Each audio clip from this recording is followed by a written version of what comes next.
The world was crumbling around him.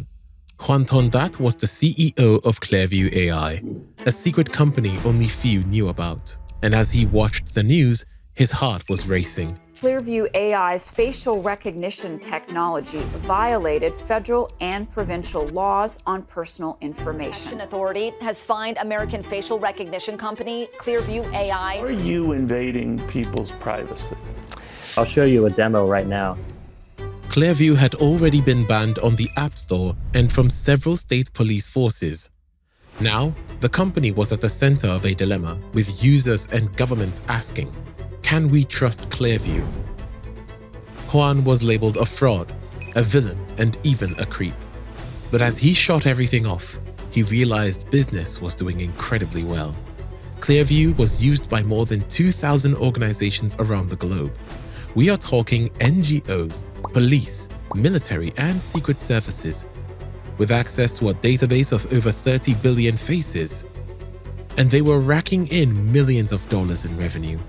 You see, the inside story of how this secret app rose to power is both incredibly disturbing and fascinating.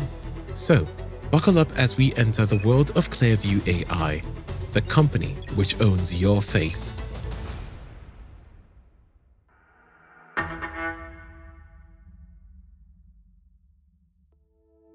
Hoan Ton-That was born in 1988 in Melbourne, Australia. His father was a university professor and his mother worked as a nurse. As a kid, Hoan developed a keen interest in electronic gadgets when his dad brought home a computer. He would often play games on it and try random commands.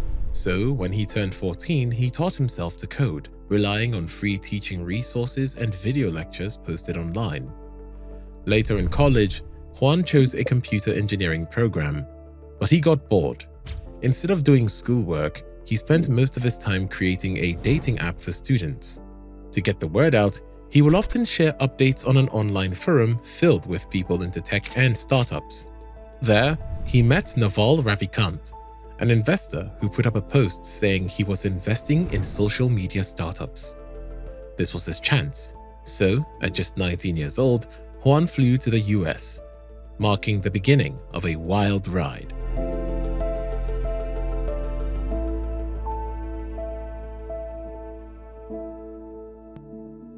In 2007, anyone could build an app for Facebook.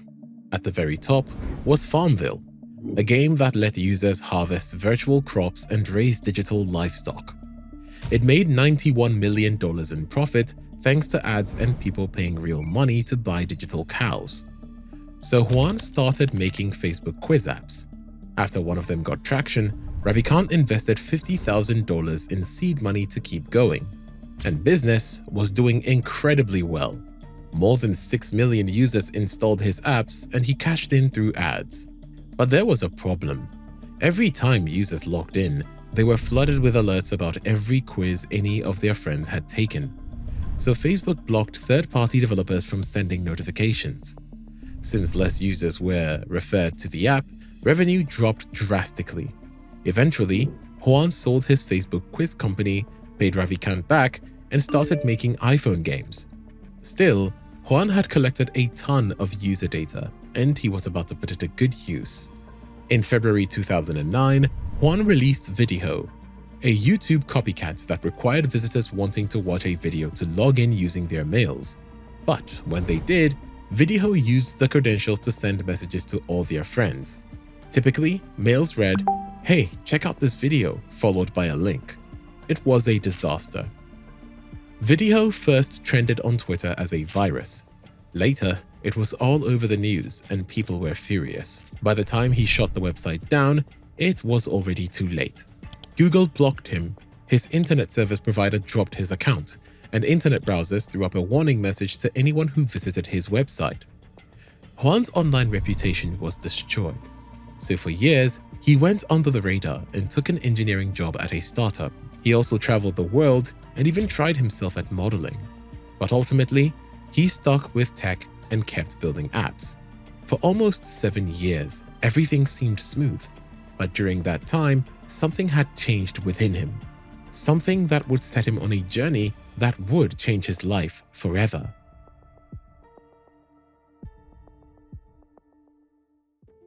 By 2016, Hoan Ton-That started learning more into the Conservative Party. He would regularly tweet his support to Donald Trump and the MAGA movement. Because of this, his friends blackballed him. However, this just pushed him further into the movement. That same year, he attended a Republican convention in Cleveland. There, he met a man called Charles Johnson. Johnson described himself at the time as an investigative journalist with high-profile conservative connections. They instantly clicked. "I loved Hoan from the second I met him," said Johnson. Soon, both men started hanging together more often, and Johnson introduced him to influential people. One of them was Peter Thiel, a famous venture capitalist who had co-founded PayPal and backed Facebook. All three had been negatively covered by Gawker, a media company which Peter sued till bankruptcy, so they naturally bonded. It was after this meeting that Johnson and Hoan decided to start a business together. The question was, what business? Johnson thought about a tool to help make decisions about strangers. However, two guys in their 20s might not be taken seriously by investors, so they had an ex-politician called Richard Schwartz join the team. Together, they thought exactly about how the tool would work, and then they found it. You upload someone's photo, the system scans the internet and spits out everything it can find about that person. They called this tool Smatcheckr. Schwartz and Johnson would provide the capital, while Hoan built the technology. So, after a few months of work, Hoan came up with a prototype.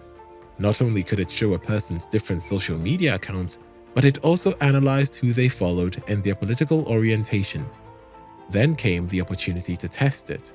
Donald Trump was elected 45th president of the US, and a party was organized to celebrate his victory. Hoan reached out to the organizers, offering to provide a tool to filter attendees based on their political following, and it worked. Unwanted guests were identified and blocked at the entrance. Smatcheckr worked, but it was far from being complete. But not for long. Things were about to change.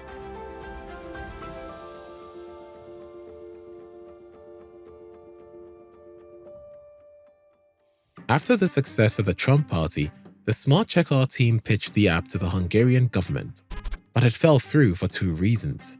Their pool of faces was simply too small, and their face recognition technology was weak. So, Hoan decided to teach himself. He went on GitHub, a network where computer programmers shared their work. You see, in 2017, a huge debate emerged on how to make artificial intelligence better. On one side, most AI researchers believed in programs that could teach themselves through trial and error. On the flip side, others believed in neural networks, a model inspired by the human brain that learns from data to perform tasks. Neural networks eventually became the base of modern AI. However, to prove who had it right, researchers freely published findings on GitHub. To Hoan, this was a godsend. He used the code of an app with advanced face recognition techniques posted in the forum. It worked, but it wasn't perfect. Plus, he didn't have a supercomputer to do a proper job. However, after searching for weeks, he met a mathematician named Terence Liu. Liu wanted to get experience for a software development job and could access a supercomputer. So, he upgraded Smatcheckr's system for free, and the results were crazy. The tool became sharp enough to recognize someone in a hat with glasses standing in a crowd, or even blurred in the background of another photo. You didn't even need to be facing the camera. It could still pick you out, twin or not. Now, they just needed a bunch of faces to practice on. Hoan hired a dozen freelancer coders with a simple instruction. Get as many faces as possible at all costs. Together, they scrapped 1 billion faces all over the internet in the span of a year. Then, in 2018, Smatcheckr changed its name to Clearview AI. They had an insane face matching algorithm and a vast database. The question was, who would they sell to? Hey guys, thank you for watching so far. Before we dive into the next chapter, take a quick moment to punch that subscribe button and turn on your notifications. I have even crazier stories in the works. I would love to share them with you. But for now, let's get back to the story.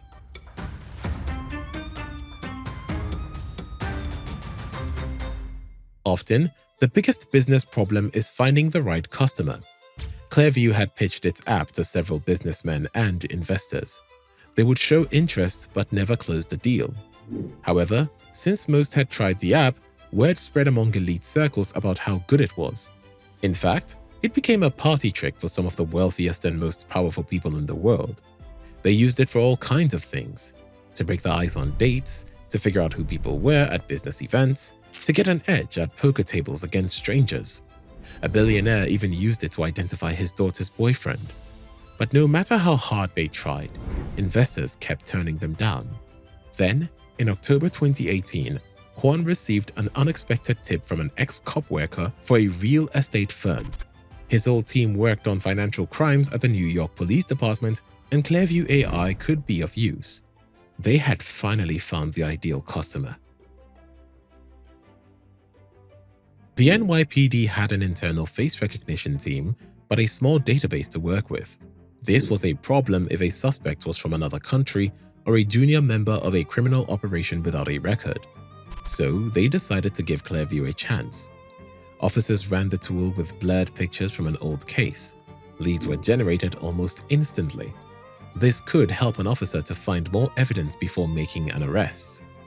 Senior leadership was impressed with Clearview's performance and started using it in police investigations. In one case, Clearview helped the police catch a pedophile sending his photo to a 12-year-old girl, but this was just the beginning. As more police agents started using the app, word reached a high-ranking officer in the FBI.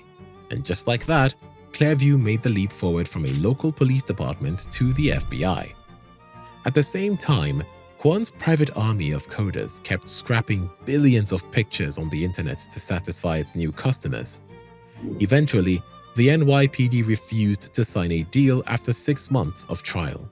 But it didn't matter. Clearview AI had already made a name for itself. Several police departments were lining up for a subscription. By 2019, it became a hot topic around the world. Many international agencies, including Interpol, scrambled for a piece of Clearview. The company secured a $7 million investment. And even though little is known about its revenue at the time, its biggest client so far has been the Department of Homeland Security, with nearly $2 million spent on licensing. But wait, how could a small company founded by a bunch of social misfits outrun giants like Google, Microsoft, or Facebook with 1,000 times more resources than them? The truth is, they didn't. You see, in 2009, Google released an app called Goggles. At first, one could take a photo of an object and find out where to buy it online. Nothing crazy here. But after 2 years of improvement, Goggle could bring up other photos of anyone available online from a sample. This meant that anyone on the street could potentially snap a photo of your face and know who you were. When news broke, people freaked out and Google held it from the public. Google had refused to cross that line. Yet, the Clearview team decided to take that leap forward. But there is no free meal. Reckoning was on the way.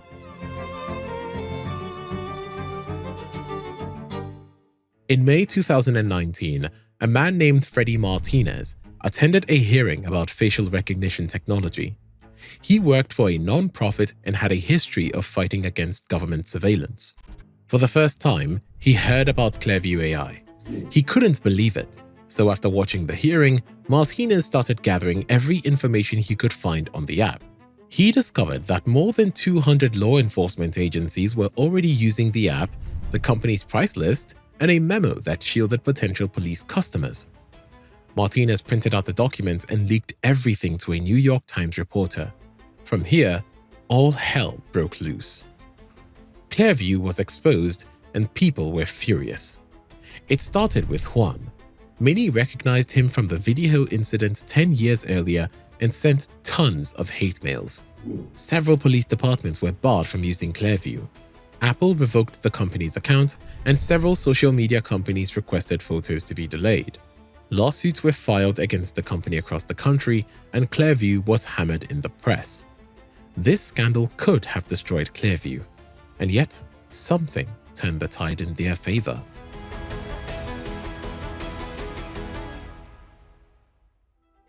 In 2020, COVID spread around the globe.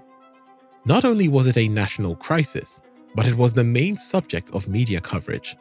So, the pressure on Clearview eased somewhat. All the media attention had caused controversy, but it had also made more law enforcement agencies aware of the company's existence. It resulted in new trials and new customers. And although Clearview claims it is only available to law enforcement, internal documents show that more than 200 companies actively use Clearview. This includes major stores like Kohl's and Walmart, and banks like Wells Fargo and Bank of America. Clearview is even now a war weapon.